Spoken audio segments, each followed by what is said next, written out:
र जति पनि हाम्रो यो पोर्टेबल नोटबुकहरू हाम्रो एडभान्स ल्यापटपहरू छन् आजकलका ती सबैमा हाम्रो के गरिएको छ त यो हाम्रो यो 5th जेनेरेसनको हाम्रो सीपीयूहरू चाहिँ युज गरिएको छ।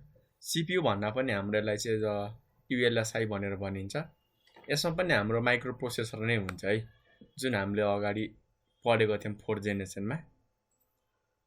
हाम्रो यही माइक्रो प्रोसेसर त माइक्रो प्रोसेसर नै हो, तर यो भन्दा पनि हाम्रो एडभान्स क्यापेबिलिटी भएको हो के, जसमा हामीसँग के को चोइस हुन्छ त एकदमै एडभान्स, जुन हाम्रो अहिले quad core, dual core, octa core भनेर हामीले पढ्छौं नि।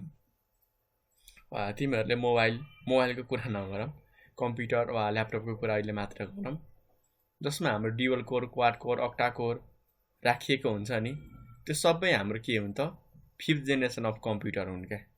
अर्थात् पेन्टियमको पीसी देखि लिएर हाम्रो जुन क्वाड कोर, अक्टा कोर सम्म बनाएको कम्प्युटर छन्, ती सबै हाम्रो चाहिँ 5th जेनेरेसन अफ कम्प्युटरमा पर्छन्, जसको मेन काम के हो त फास्ट प्रोसेसिङको लागि बनाइएको हो के। अर्थात् हाम्रो आर्टिफिशियल इन्टेलिजेन्स होस्। अब यहाँ क्वेसन आउँछ कि आर्टिफिशियल इन्टेलिजेन्स भनेको के हो? वर्डबाटै कापी छ के। इन्टेलिजेन्स त इन्टेलिजेन्स, तर आर्टिफिशियली दिएको के।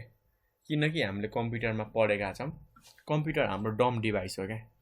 अर्थात् यहाँ हाम्रो नन इन्टेलिजेन्ट हो, तर त्यही कम्प्युटरलाई हाम्रो इन्टेलिजेन्ट बनाउनको लागि हाम्रो ह्युम्यानले बनाएको इन्टेलिजेन्सलाई हामी आर्टिफिशियल इन्टेलिजेन्स भन्छौँ।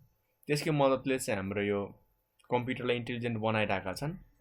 100% सक्सेस त भएको छैन, त्यही पनि धेरै कामहरू भइसकेको छ क्या।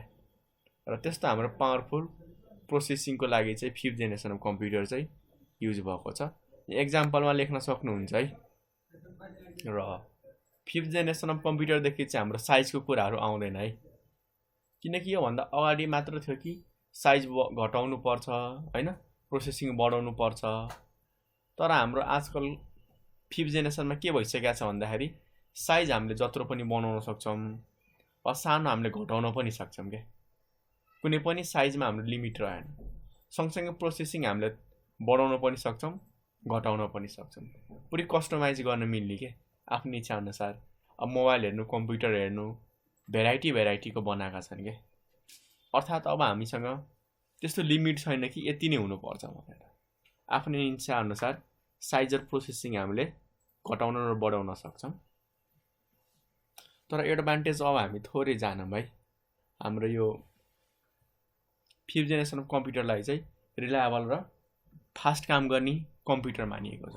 अभियस हो, 5th लाई 5th सँग कम्पेयर नगरेर यदि हामीले 5th जेनेरेसन अफ कम्प्युटरलाई 4th, 3rd, 2nd जेनेरेसनसँग कम्प्युटरसँग कम्पेयर गर्दाखेरि हामीले के पायौं त यो हाम्रो एकदमै फास्टर छ क्या, एकदमै फास्ट काम गर्नेछ।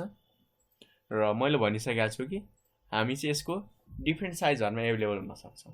अहिले हाम्रो मोबाइल कम्प्युटिङको पनि धेरै नै कन्सेप्टहरु आएको छ। सँगसँगै हाम्रो 5th जेनेरेसन कम्प्युटरमा हरेक कम्प्युटरमा केही नयाँ फिचरहरु हुन्छन्। तपाईहरुले ल्यापटप किन्ने बेला फिचर हेरेर किन्नुहुन्छ। कसैले एडभान्स क्यामेरा हेर्नुहुन्छ, कसैले फेस स्क्यानर, कसैले फिंगरप्रिन्ट हेर्नुहुन्छ हैन, कसैले हाम्रो लोकेसन ट्रेसिङको कुराहरु, धेरै कुराहरु हेरेर किन्नुहुन्छ के। अर्थात् सबैको हाम्रो डिफ्रेन्ट फिचर छ। कुनै टच भएको, कुनै टच नभएको, कुनैमा हाम्रो पेनले लेख्ने, कुनै नलेख्ने हैन, त्यस्तो हाम्रो डिफ्रेन्ट फिचर भएका कम्प्युटरहरु हामीले छान्न पाइन्छ। यो चोइस चाहिँ हाम्रो 5th जेनेरेसनमा सबैभन्दा राम्रो दिएको छ है। र जति पनि हाम्रो 5th जेनेरेसन कम्प्युटर छन् नि, यी सबैमा हाम्रो चाहिँ एकदमै युजर फ्रेन्डली इन्टरफेसहरु छन् के। हुन त 4th र 3rd मा पनि थियो, तर ती सबैसँग कम्पेयर गर्दाखेरि 5th जेनेरेसनमा एकदमै बेस्ट इन्टरफेसहरु छन् के। त्यसकारण हाम्रो नर्मल मान्छेहरुले वा कहिले पनि कम्प्युटर नचलाएको मान्छेहरुले पनि इजिली चलाइरहेको हुन्छन् के। तर पहिले हाम्रो जानेको मान्छेलाई पनि चलाउन गाह्रो हुन्थ्यो, किनकि इन्टरफेसहरु हैन पनि त्यस्तो राम्रो थिएन, त्यति टेक्नोलोजी पनि एडभान्स भएको थिएन। तर हाम्रो 5th जेनेरेसनमा एकदमै मेजर चेन्ज आएको छ, एकदमै धेरै है। ठीक छ। ओके, यसका हाम्रो बेफाइदाहरु पनि छन्। हुन त खासै नराम्रो बेफाइदा त होइन, तर हामीले पहिलेदेखि जानेका कुराहरु हुन्। हाम्रो 5th जेनेरेसन अफ कम्प्युटरले चाहिँ के गरिरहेछ भन्दाखेरि ह्युमन वा हाम्रो मान्छेको माइन्डहरु चाहिँ पुरै डल र डुम बनाइरहेछन् के। आजकल हेर्छौँ नि हामी 2 र 2 जोड्नको लागि हैन 5 र 7 जोड्नको लागि पनि हामी क्याल्कुलेटर नै युज गर्छौँ क्या मान्छेको आफ्नो दिमागै चलाउन छोडिसक्यो त्यति मात्र हैन होमवर्क वा केही अरु सानोतिनो कामहरु गर्नको लागि पनि अनलाइन नै सर्च गर्छौँ कि कसरी गर्ने हैन साना साना कुरामा पनि टेक्नोलोजीको हेल्प लिन थाले के अर्थात मान्छेले आफ्नो दिमाग चलाउन छोडे भन्दा पनि हुन्छ टेक्नोलोजी चाहिँ एडभान्स भयो तर मान्छेको माइन्ड चाहिँ हाम्रो ठ्याक्कै उल्टो भइराछ है ठीक छ